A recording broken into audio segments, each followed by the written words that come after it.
Oraneze na Igwe Credo dịkwa nnukwute nzuzuo.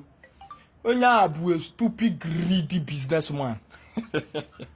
Well, congratulations to his new signee. Nwa sign ofu. Ọbụla obere ife. Ịmana since ya na Ojazzy Igbo mesi ife afabe. Ọgbazia nnọọ nwa ya ọchọzi ịnụ this year no grief for anybody. Ọchọzi ịnụ story this year. Ọ na-assign ozi aka ọkụ. Ọ ya bụ narị ya nke a ka o jidekwa nke a wee na-eku ume. Wesha mana the guy dịkwa good o.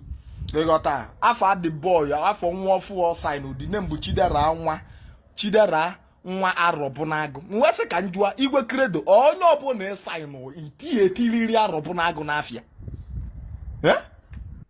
Ife ọbụla emegharị obere ife arọbụnagụ emegharị obere ife arọbụnagụ why I prefer CHIDERA NWA ma ọ bụrụ sọ m. Wesha, that's by the way, congratulations on your new signee. Ịghọta mụnwa ya eme ya ka m bịa ka ịsaịnụ ya na ọ nweghị ife m na-alụ aka si ibe ike.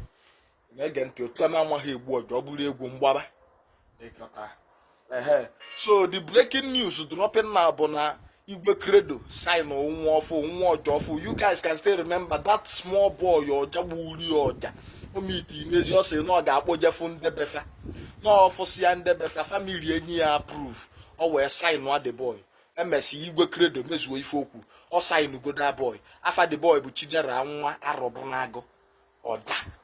And the boy Naza. And they can see where for that boy yeah more for my carry or Ojazzy.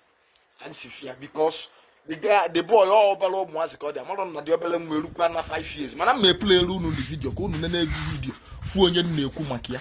You got a man, the other will look by 5 years. Okay, sign or say awful. You got and again information on Nanubu no maybe 2 hours so you were sign to say the boy that the boy you make you go nothing less than 500,000 from fans. You got that. So congratulations to Igwe Credo, congratulations to CHIDERA NWA AROBINAGU. Igwe Credo. Obuakwa this small boy na-egbu oje je nola na n'oche na attaching gun na-eme selfie. Ya nyere ya aka nwambem okpoke ego. Oti ogba abụọ na ruo ike ego ụzọ ịtọ nye ofu ụzọ. Ya adịkwana ka nke Ojazzy. Maka nke Ojazzy unu ya erusi mu Abuja court. Oh yeah, enjoy the video. This is one of na atosa this video. Ko na-eru ndị ọzọ ntị. Onye na no Igbo Kongudeli si address ebe ife na adị na nke ikpeazụ. Sumodie. Gazie.